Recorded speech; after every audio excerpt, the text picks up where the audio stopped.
When we discuss Indiana Jones and the Raiders of the Lost Ark, we have our hero, Indiana Jones, of course.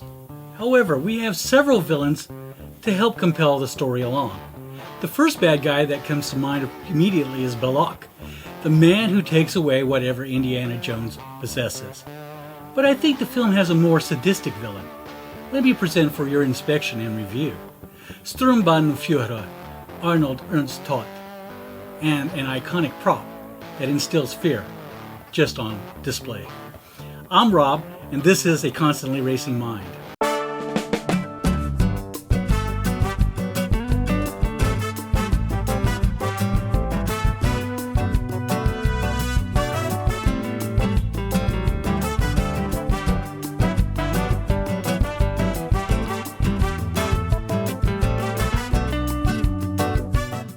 A loyal Nazi, we don't know much about the Gestapo officer, but like another Lucasfilm bad guy who only has a few lines, his presence instills dread.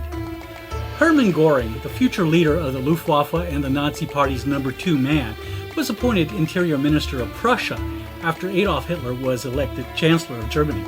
Now this gave Göring command of Germany's most significant police force, the Prussian Secret Police.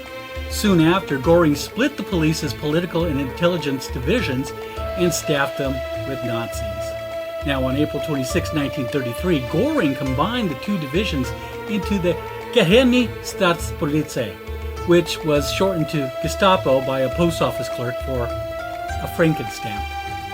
By 1936, the Gestapo fell under the control of Heinrich Himmler. We'll get back to him in a moment.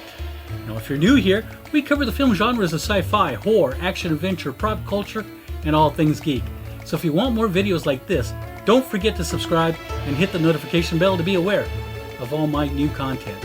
As part of Himmler's Gestapo, Sturmbannführer, which is essentially the rank of a major, Toht was chosen for specific missions that called for a certain level of cruelty to accomplish the task. Now, by 1936, the search for ancient artifacts which would tie the Nazis and the German people to the Aryans, who they believe were once masters of the world.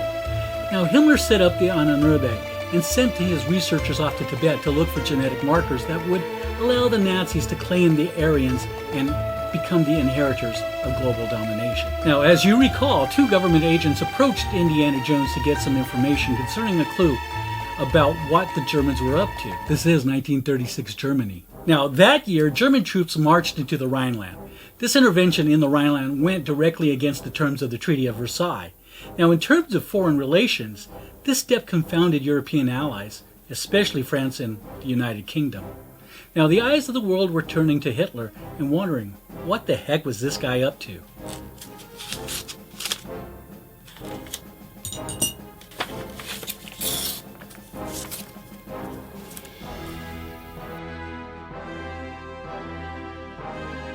Indiana Jones and Brody meet with 2 government officials who start asking questions about Professor Abner Ravenwood. Ravenwood was Jones's mentor 10 years earlier and was obsessed with finding the Ark of the Covenant. Funny how Indiana Jones gravitates toward older men with obsessions in ancient artifacts, like his own father. Now, the 2 men pull out a telegram.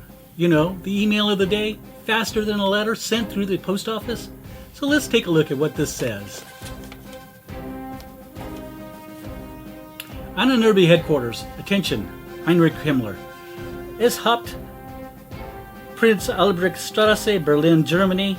Now this is the part that they actually read. They don't read any of the rest. Tanis development proceeding. Acquire headpiece staff of RA. Abner Ravenwood, U.S.